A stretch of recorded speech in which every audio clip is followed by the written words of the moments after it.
Objective: to fight, detect, eliminate and patrol for rogue marine hybrids and hypohybrids, and other genetically engineered aquatic threats to the ocean's ecosystem and those who are guests on it. Rationale for creation. One of our allies based out of Oslo, Norway, reported an unidentified hybrid had found its way into the fjords, killing local wildlife, and even terrorizing not just locals, but also causing trouble for tourists on fjord tour boats in the area. One newsworthy example caught our attention. At least 15 people were killed thanks to this said hybrid. Other reports from around the world also mention mega marine hybrids being spotted increasingly in populated waters but not limited to Hawaii, Costa Rica, the Mediterranean Sea, the Great Barrier Reef, and southern Australian waters, the River Thames, the Mekong River, and most recently in Puget Sound. Due to this, we have greenlit a sub-operation within Neptuno-BELLUM, named Project Dreadnought, focusing on the creation, training, and deployment of large-scale oceanic hybrid assets to defend the oceans against these new threats.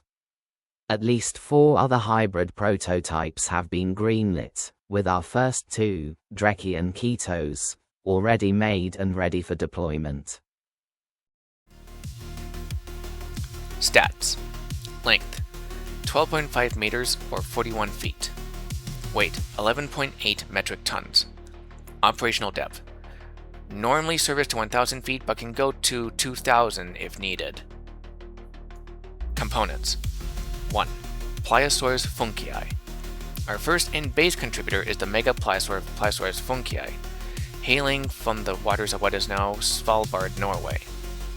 Used as the primary base for streamlined hydrodynamic body frame for speed, 4-flipper propulsion, massive bite force, and specialized trihedral teeth and keen olfactory senses. 2. Leatherback sea turtle.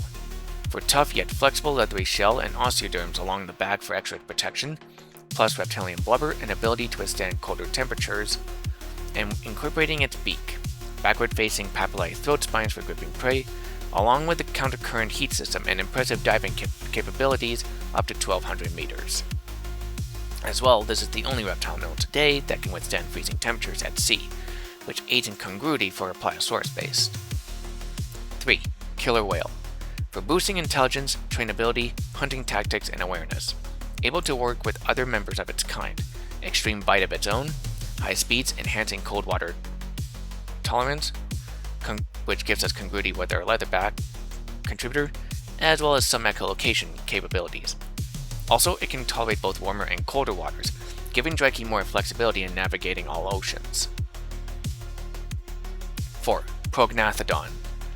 For robust, stout, crushing teeth able to bite through hard shells and hide, reinforcing the skull for added bite, enlarging the supratemporal fenestrae for more jaw adductor muscles, and bony rings around the eyes to help it cope with deep water pressure when diving. 5. Great white shark. Counter-shading for ambush during hunts, electroreceptive pores on snout for detecting prey in low visibility, endothermic congruity with both killer whale and leatherback sea turtle, dermal denticles on its hide to aid in further enhancing hydrodynamic abilities. We also added the following traits: rapid wound healing after battles, and high resistance to infections and toxins, which is inevitable when going into much more populated waters and some infected areas, though we prefer that Dreki remains in cleaner waters. 6. Ophthalmosaurus. Used for its large eyes for seeing in low lighting conditions, perfecting Dreki's ability to hunt and fight in deeper water. 7. Moray eel. For the 2 following traits. 1. Its pharyngeal jaws, able to grab onto prey and pull it towards the mouth and esophagus if the internal spikes fail to do the job. And 2. The highly developed sense of smell thanks to nares on its snout, constantly sampling the water, tracking scents, navigating through said water, even for finding potential mates, which is more or less congruent with our great white contributor. Also for giving it the ability to endure warmer climes, again going back to the great white shark and killer whale and even leatherback sea turtle to an extent contributors. 8. Saltwater crocodile. Able to swim and navigate for extended periods of time in fresh water, using unique lingual glands on their tongues, which excretes excess salt from their bloodstream through the nostrils, and retaining fresh water. Also congruency for reptilian genome, and ability to swim in equatorial marine waters. 9. Leopard seal, for 3 primary reasons. 1. The ability to withstand extreme cold, congruent with the killer whale, leatherback sea turtle, and to some extent great white genomes earlier mentioned. 2. Large, highly developed eyes that can see underwater, cohesive with our Ophthalmosaurus contributor. And 3. Their jaws, which can allow Dreki to open its mouth more than up to 160 degrees or more, adding to his already powerful bite. Bonus contributor, zebrafish. The ability to regenerate fully any damaged tissues, which include optic nerves, fins, and even portions of their heart. Note, we are aware this trait is only effective after battle, hence the reason why we chose this, and opted to provide our hybrid with armor instead of banking heavily on risky in-battle healing factors.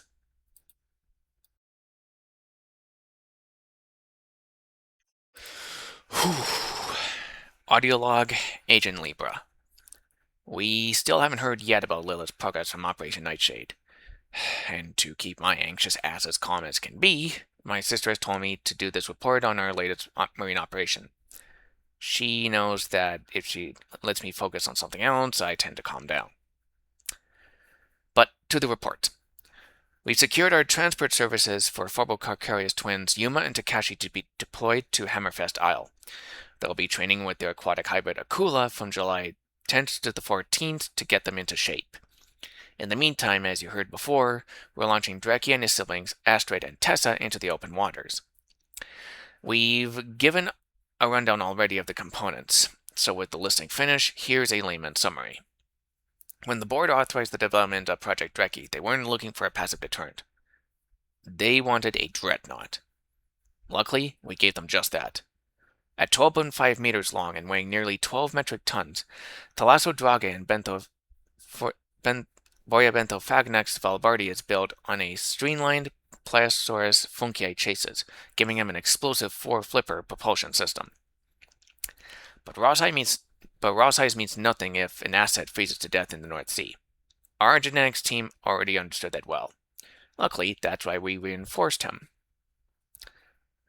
The great white shark, the killer whale, both contribute their endothermic capabilities. Since both of them are used to dealing with shifts in temperature, we figured it was wise to give them that.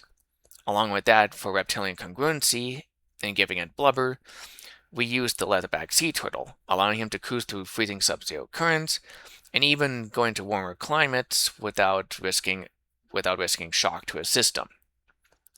To ensure he could crack the armored hides of corporate anomalies, our engineering crew integrated prognathodon mechanics to reinforce his skull, expanding the jaw muscles and combining them with the leopard seal's massive 160-degree gape.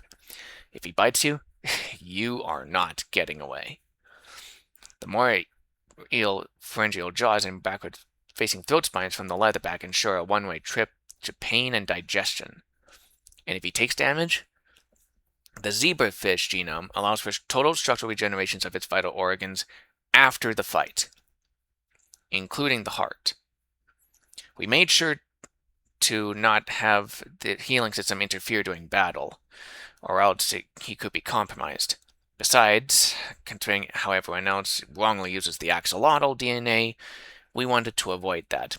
Hence, we opted for more structural defenses on the outside, rather than risking a Hail Mary shot with instantaneous regeneration. In short, Dreki is the ultimate protector of the cold abyss, and tomorrow, we'll make sure he hunts. However, we have 2 more announcements to make before we leave. As you already know from our KY video, we have greenlit 2 operations.